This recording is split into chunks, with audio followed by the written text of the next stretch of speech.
Après le volet libéré, on attendait le volet protégé. Aujourd'hui, Emmanuel Macron a développé les axes de sa politique sociale et force de constater qu'il veut peut-être protéger, mais en tout cas autrement. C'est-à-dire, pour le dire à la manière du président, et vous allez comprendre, on dépense un pognon de dingue et les pauvres restent pauvres. Alors, qu'est-ce que ça veut dire exactement? Qu'est-ce que veut faire exactement Emmanuel Macron? Est-ce qu'il veut vraiment rééquilibrer ce pôle libéré? On en parle avec vous, Frédérique Espagnac, sénatrice PS des Pyrénées-Atlantiques, Maurice Safran, éditorialiste politique à Challenge, Olivier Véran, député de La République En Marche de l'Isère, rapporteur général de la Commission des Affaires sociales. Vous étiez à Montpellier avec le président Macron au cours de son, discours sur la politique sociale devant la Mutualité de France. Anne Rosencher, directrice déléguée de l'Express. Alors, on va d'abord écouter cette expression qui a fait parler, bien sûr. C'est une vidéo mise sur Twitter par l'Élysée, par la communicante de l'Élysée, Sibeth Ndiaye. C'est la préparation du discours d'Emmanuel Macron. On l'écoute. Moi, je fais un constat qui est de dire tout le système social. On met trop de pognon, on déresponsabilise et on est dans le curatif. C'est qu'on doit mieux prévenir, ça nous coûtera moins ensemble. Et on doit mieux responsabiliser tous les acteurs. On met un pognon de dingue dans des minima sociaux, les gens ils sont quand même pauvres. On n'en sort pas. Les gens qui restent pauvres, ils restent pauvres. Ceux qui tombent pauvres, ils restent pauvres. On doit avoir un truc qui permet aux gens de s'en sortir. Frédérique Espagnac, est-ce que ça vous choque? Qu'est-ce que vous comprenez de cette expression, de cette façon de s'exprimer aujourd'hui par le président? Je pense que c'est une opération de communication. On l'a bien vu, elle a été postée, cette vidéo, pendant la nuit.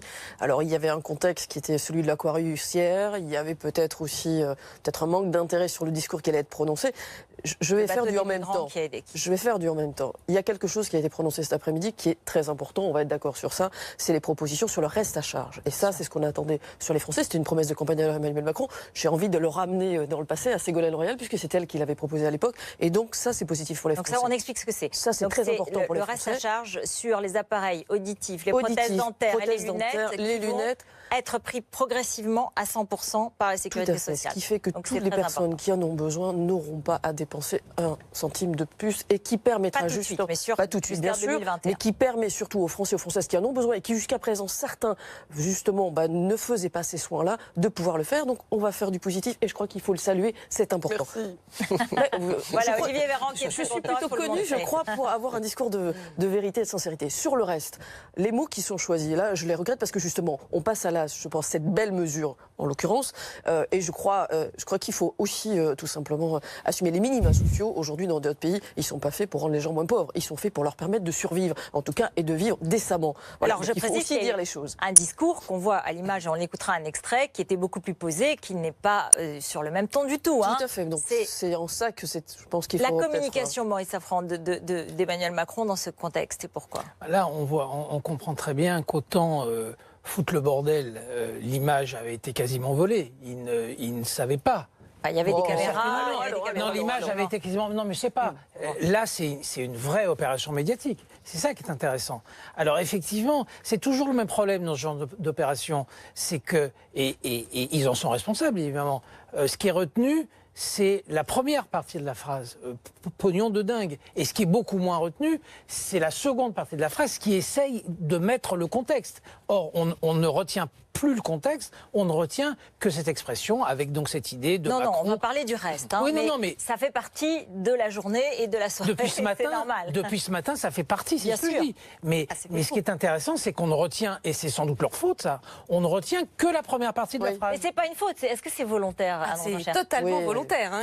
Non, qu'on ne retienne que la première partie de la phrase. Ce qui est volontaire, c'est d'animer comme ça la polémique et de mettre de son côté, espère-t-il, la majorité silencieuse qui pense que oui, il y a trop d'aide, qu'il y a trop d'assistanat, etc. Ce qui n'est pas sûr que ce soit vraiment la majorité. Non. Mais en vérité, moi, ce qui m'a choqué dans cette vidéo, ça n'est pas tant la phrase sur le pognon de dingue investi et qui ne fait pas sortir les gens de la pauvreté, parce que si ça avait sur le long terme fait sortir les gens de la pauvreté, on le saurait. Donc c'est vrai, vous dites oui, c'est vrai. Mais les premiers convaincus sont parfois les gens qui en bénéficient, entre guillemets. Je veux dire, on avait fait un sondage à l'Express où on demandait aux gens s'ils étaient pour ou contre, vous savez, le revenu universel universelle qui permettrait d'avoir une allocation en gros à vie pour ceux qui ne trouveraient pas de travail. Et les premiers à dire non étaient les moins diplômés parce que, deux points ouvrez les guillemets, ça ne remplaçait pas la valeur émancipatrice du travail.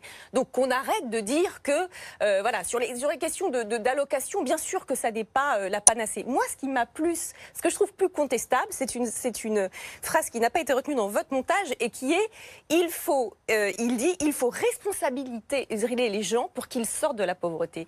Et ça, c'est tout, je dirais, le problème du macronisme, selon moi, aujourd'hui, c'est qu'il voit la France comme des premiers et des derniers de cordée, avec des gens qui ont une responsabilité de tirer et d'autres qui ont une responsabilité de se hisser, mais il n'y a pas de corde. Il n'y a plus d'industrie pour faire de l'aménagement du territoire. Les classes populaires et classes moyennes ont été chassées des métropoles. L'école ne fonctionne malheureusement plus assez bien. Donc la corde qui, en effet, pourrait donner un modèle économique qui fait société n'existe plus. Responsabiliser les gens pour qu'ils sortent de la pauvreté, aujourd'hui, ça n'est pas efficace. Réponse Olivier Véran. Depuis ce matin, on parle enfin de la question de la pauvreté, qui touche 9 millions de Français. Un enfant sur 5 dans notre pays vit sous le seuil de pauvreté. Une famille monoparentale sur 3, Routel Krief, vit sous le seuil de pauvreté. Pourtant, notre pays investit le tiers de sa richesse nationale dans la protection sociale. Donc ça veut dire qu'il y a un sujet. Si je devais résumer et paraphraser ce qu'a dit le président, je dirais si finalement il y a trop de pognon, c'est qu'il y a trop de pauvreté. Donc il faut prendre le sujet à la racine. Le problème, c'est la pauvreté. Comment est-ce qu'on lutte efficacement contre la pauvreté ? Quand il parle de responsabilisation, j'étais à Montpellier tout à l'heure, il a parlé de responsabilité collective, pas de responsabilité individuelle. Quand vous avez 80 ou 90% des bénéficiaires du RSA, il y a quand même le mot actif dans RSA, qui n'ont pas d'accompagnement social et professionnel au bout de 6 mois après leur inscription, c'est une responsabilité collective que de changer cela. Quand vous avez une obligation virtuelle de formation chez nos jeunes, alors qu'en pratique, il y a beaucoup de jeunes qui sortent de l'école avant 18 ans et qui ne sont plus dans un parcours professionnel ou dans un parcours de formation, c'est une responsabilité collective que de changer cela. Et moi, je plaide pour que nous rendions la formation obligatoire jusqu'à 18 ans au minimum. Alors, vous voyez, c'est cela. Il est en train de dire, finalement, les prestations sociales, ce n'est pas la question du niveau, est-ce qu'on dépense trop ou pas. Il y a un enjeu de simplification et de visibilité. De lisibilité, il dit pas en quelque sorte il y a trop d'assistanat ? Non. Est-ce que c'est pas ce qui est ce qui fait pas, comme le dit Anne-Rose Ancher, peut-être avec une forme d'appel du pied à des électeurs de droite qui pourraient l'entendre. Je me différencierais sur une chose. Il n'a pas besoin en ce moment de faire appel aux électeurs de droite. Il les a déjà, vous voulez dire. On peut sortir 2 secondes de la Compol. On peut sortir de la Compol 2 secondes. Parce que honnêtement, j'ai vu un président de la République aujourd'hui qui a parlé pendant 1h30, sans notes, qui était investi dans son discours, qui y croit, pour avoir discuté avec lui, avoir suivi ses questions pendant la campagne. Il est extrêmement... Mais ça nous permet quoi ? Finalement, ça nous permet sans doute un côté de communication, mais qui permet de placer ce sujet au centre de l'agenda public. Ça fait très longtemps qu'on l'attendait. Moi, ça ne me choque pas pour cette raison-là, notamment. Alors, on va l'écouter justement un extrait, et c'est vrai que je compléterai effectivement ce qu'il a dit, et on va sortir de la popole. Allez. La solution n'est pas de dépenser toujours plus d'argent. Les dépenses sociales, vous les payez, nous les payons. Et trop souvent, dans notre pays, nous considérons que lorsque c'est l'État, ce serait l'autre. C'est nous. Pire encore, il se peut que ce soit nos enfants, lorsque c'est du déficit accumulé qui devient de la dette. Voilà, alors il dit aussi qu'il faut sortir d'une logique de guichet, qu'il faut des solutions plus efficaces que de l'argent mis sur la table. C'est vrai qu'à un moment donné, c'est cette question de l'efficacité. Frédéric Espagnac, d'une certaine façon, vous aussi, quand vous étiez au pouvoir, il y a très peu de temps, 1 an, vous vous posiez cette question. On se la pose tous, la question, à un moment donné. C'est évidemment comment on accompagne ce qu'a dit Olivier Véran. Je crois que la chose très intéressante qui a été posée ce matin, c'est évidemment, potentiellement le fait d'être plus, non pas sur le curatif, comme il l'a dit, mais sur la prévention. Et ça, palliatif, moi j'aurais dit palliatif, pardon, pour les si vous voulez. En tout cas, le curatif guérisseur les gens de la misère. Là-dessus, j'aurais même parlé de palliatif. Moi, ce qui est important, je pense, de ce point de vue-là, c'est les Français. Et en ça, je pense que c'est une bonne chose. Maintenant, la question des minima sociaux et la situation de laisser toujours penser dans ce en même temps, j'ai envie de dire, pour une fois qu'il y a une mesure de gauche pas qu'une d'ailleurs, il y en a eu d'autres, mais à chaque fois on a l'impression que quand il y a des mesures de gauche qui sont prises, il n'y en a pas beaucoup qui sont visibles, mais elles sont encore plus, on va dire, mises sous le couvercle, justement parce qu'on parle aussi en même temps à cet électorat de droite qu'il ne faut pas, vous voyez bien qu'on va toucher du doigt les assistés. J'ai posé cette question, mais c'est aussi la question de l'efficacité. Il y a on peut le voir sous plusieurs angles. Arrêtons de dire que les gens qui sont dans cette situation en font le choix, ne veulent pas travailler, ce n'est pas vrai. Personne ne dit ça. Hein. Non, mais c'est aussi ce qui est sous-entendu à certains moments. Donc là aussi, arrêtons de pointer du doigt. Moi, je suis d'accord avec vous, Olivier Ferrand, sur le fait qu'on a des jeunes aujourd'hui qui sont sous le seuil de pauvreté, on a des familles monoparentales, mais on a aussi des gens qui en ont besoin. Donc il faut les accompagner, il faut en sortir, il faut prévenir sur la santé, et ça c'est indispensable, on ne le fait pas assez en France, c'est un fait. Maintenant, je crois aussi qu'il faut... Enfin, assumons la deuxième jambe de gauche, puisque ça a été le programme d'Emmanuel Macron. Est-ce que c'est sauvé ? Personnes ont voté au deuxième tour pour lui. Et donc, Frédéric Espagnac, que ce n'est pas la volonté du président. Mais j'ai bien compris, c'est bien pour ça que je le dis. C'est bien pour ça que je le pose. Ce qu'on est en train de comprendre dans ces derniers jours, c'est que l'histoire de jambe droite, jambe gauche, c'est pas son fonctionnement politique. Je suis en train de vous dire. Il veut continuer à affirmer le macronisme comme une différence, un fonctionnement différent. Le macronisme est un fonctionnement différent. Et pour compléter ce que disait Anne, cette journée est explicite de ce point de vue-là. Oui. C'est pas la vidéo forte qu'on peut considérer violente contre le discours très fort qu'il a tenu aujourd'hui, parce qu'il était très impliqué dans son discours aujourd'hui. Et je pense que c'est l'un et l'autre. C'est pas du tout l'un contre l'autre. Non, c'est l'un et l'autre. On est d'accord. Je pense qu'on a eu une journée exemplaire, entre guillemets exemplaire, de ce qu'est le macronisme. Oui. C'est cette vidéo et ce discours-là. C'est-à-dire une forme de réalisme, des droits réels. Où est-ce qu'on a besoin de mettre l'argent là et pas là parce que ça ne sert à rien, c'est ça ? On a besoin de mettre de l'argent là parce que ça aide vraiment les gens, et là ça ne sert à rien. En fait, ce n'est pas la peine. Cette idée de ce qui compte au-delà du clivage, c'est l'efficacité. Voilà. Quand vous êtes face à un enjeu de politique sociale, vous pouvez dire je vais augmenter la politique sociale, je vais augmenter une prestation. Nous l'avons fait, et dans deux catégories bien précises. Le minimum vieillesse et l'allocation adulte handicapé. Ce sont deux catégories de personnes. On aura beau faire énormément de choses, ce sera difficile d'envisager pour tous un retour au travail. Dans le cas du minimum vieillesse, par définition. Pour toutes les autres catégories, l'enjeu, c'est d'arriver à l'émancipation à travers le travail, la réalisation dans son travail, et donc c'est ne laisser personne sur le bord de la route. Il a dit une phrase importante, il a dit « Si quelqu'un est tombé dans la pauvreté, il faut immédiatement l'en sortir. Il ne faut pas immédiatement se jeter sur lui pour lui dire « C'est important de prévenir, de lui permettre de vivre décemment, etc., d'avoir des prestations. » Mais l'enjeu majeur, c'est de dire « Il est tombé dans la pauvreté, il faut le sortir de la pauvreté tout de suite. » Donc c'est l'enjeu de dignité. C'est un enjeu de dignité. Aujourd'hui, je pense que tout le monde fait le choix du retour au travail quand on peut y revenir. Mais bien sûr, mais regardez, le RSA a augmenté de 80% ces dernières années, l'accompagnement des bénéficiaires du RSA s'est réduit de 40%. Regardez nos statistiques, c'est absolument effroyable. En matière de formation professionnelle, c'est pareil. Il y a des populations dont on a déterminé un jour qu'elles étaient trop éloignées du travail pour pouvoir y retourner, et au lieu de se battre sur ce terrain-là en considérant que la sortie de la pauvreté, 50% des gens qui rentrent dans la pauvreté, c'est quand ils perdent leur travail. C'est quand ils perdent leur travail. On ne peut pas considérer la question du travail comme indépendante de la question sociale et de la question de la pauvreté. Donc, il met l'accent sur cette question-là, l'émancipation dans le travail, et il dit on a une responsabilité collective, il y a une responsabilisation de chacun également dans cet accès au travail, il faut donner les possibilités de le faire. Mais ne partons pas du présupposé qu'ils ne veulent pas revenir dans le travail. Il faudrait qu'on généralise la formation obligatoire jusqu'à 18 ans et qu'on n'arrête pas la formation à des jeunes qui sortent de l'école en disant c'est terminé, tant pis, ils n'ont pas réussi. C'est d'un cynisme total. Ce serait beaucoup plus simple de faire du saupoudrage en disant regardez, on a fait une mesure de gauche. C'est pas du tout ce qu'il dit. Il ne l'a pas dit cette nuit, il ne l'a pas dit aujourd'hui. Il a dit une vraie politique sociale, c'est une politique qui s'attaque au mal à la racine, qui fait de la prévention, qui prône l'universalité et qui restaure la dignité aux personnes qui sont dans la situation. Ça n'est donc pas une réponse à ces trois économistes qui ont participé à la confection du programme d'Emmanuel Macron et qui se sont inquiétés que l'aspect émancipateur aussi du macronisme soit un peu absent des dernières mesures. Non, ce n'est pas une réponse, mais on reste dans une même veine, c'est-à-dire qu'on reste quand même dans une réponse très social-libérale. Mais encore une fois, c'est vrai que cet après-midi, les annonces qui ont été faites, comme Emmanuel Macron est le roi de la casuistique, il est compliqué d'être en désaccord tout le temps avec lui. Et c'est vrai qu'il y a quand même l'annonce du fait qu'on arrête la tarification à l'acte dans les hôpitaux, ça, je pense que c'était de bon sens, etc.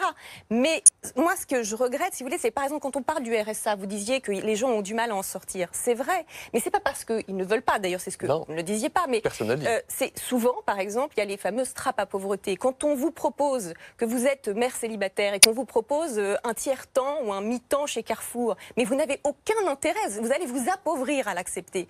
Et ça, c'est quand même le problème de l'offre de travail. Et je suis désolée d'y revenir à chaque fois, mais tant qu'on n'aura pas pensé à ce qu'a fait la mondialisation, c'est-à-dire un peu tuer notre industrie par la concurrence des pays à bas coût, ça laisse une partie des Français qui avant étaient tirés par cette industrie là-dedans.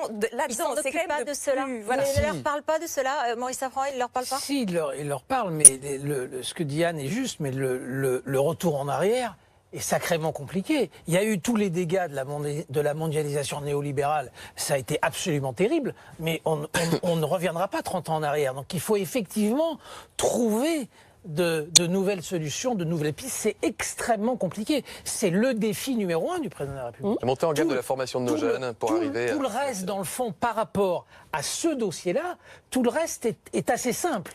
Là, on est dans le cœur du mal français Absolument. Et du mal européen. Sûr.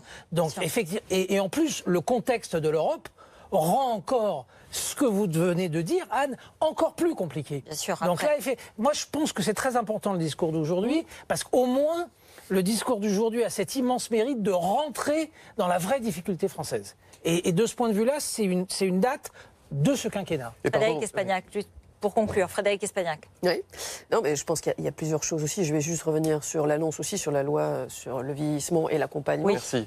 Oui, mais on sait quand même être positif. Là, encore, à une commission près, je vais faire du en même temps là, juste ceci, à condition que le budget qui suive aussi. Et j'ai envie de dire, les propositions qui ont été faites aujourd'hui, là aussi sur dentaire, lunettes et compagnie, à condition que les mutuelles... Ah là, les chiffres sont sur la table. Bien sûr. Que les mutuelles n'augmentent pas, là aussi, il faut quand même se dire les choses. Les prix et les cotisations. C'est pour ça que je le dis aujourd'hui. Mais vous voyez qu'on est capable d'être positif. La question, c'est l'intérêt des Français. Mais attention, là encore, de jamais, toujours, ne laisser penser que certains font juste le choix du chômage ou des aides sociales plutôt que le retour au travail. Vous savez, je pense que chacun est plutôt content de pouvoir revenir dans la vie sociale parce que en être écarté et en être éloigné, vous savez, c'est assez dur. Et même pour une maman avec des enfants, d'autant plus. C'est pour ça que sur les mamans avec enfants, l'une des mesures qui sera annoncée dans le cadre du plan pauvreté, c'est de permettre d'avoir un tiers payant, c'est-à-dire de ne plus faire l'avance de frais pour avoir une assistante maternelle, pour permettre aux mamans, justement, d'aller retrouver un emploi plus vite, de ne pas rester confinées dans la sphère domestique, les jeunes aujourd'hui, enfin voilà, c'est ce que disait Maurice Safran. Et pour les aînés, c'est aussi important. La question du retour à l'emploi et de la création d'emplois pour ces jeunes-là est importante. La perte d'autonomie, la dépendance, c'est que vous avez localisé, concrètement, pour conclure, vous avez localisé les besoins très précis. Vous êtes parti du terrain, vous avez localisé un certain nombre de besoins très précis et vous allouez les sommes là. Et en revanche, vous arrêterez de dispenser comme ça de façon indistincte. 2 points. C'est cela ? Très rapidement. Je vais vous faire la métaphore médicale. Aujourd'hui, on a eu le diagnostic précis, partagé, largement dans la classe politique et dans la société française sur la difficulté que nous rencontrons depuis des années dans notre pays. La feuille de route, nous la connaissons avec des enjeux datés. Réforme des retraites 2019, réforme de la dépendance 2019, etc. Deuxième gros enjeu, c'est le versement social unique qui permettra demain d'avoir des versements beaucoup plus simplifiés, qui tiendront compte des revenus des ménages au moment où ils ont besoin d'une aide sociale et non pas tenir compte des revenus qu'ils avaient il y a 2 ans ou il y a 1 an. Il y a 150 aides sociales différentes. Rien que dans le champ de la politique familiale, il y a 23 aides sociales différentes. Si vous avez compris comment ça fonctionne, donc une allocation mal expliqué. Donc l'idée d'avoir une simplification, un versement unique demain, c'est un énorme chantier qui va prendre 2 ou 3 ans et qui montre bien qu'il y a non pas l'envie de réduire, etc., ou de faire des coupes, mais de rendre les choses lisibles, universelles et de rendre la dignité aux personnes. On sera donc vigilant sur les prescriptions. Bien sûr. Merci beaucoup à tous les 4. Restez avec nous dans un instant. On va voir la réaction de Christian Jacob, président du groupe Les Républicains à l'Assemblée nationale, député de Seine-et-Marne.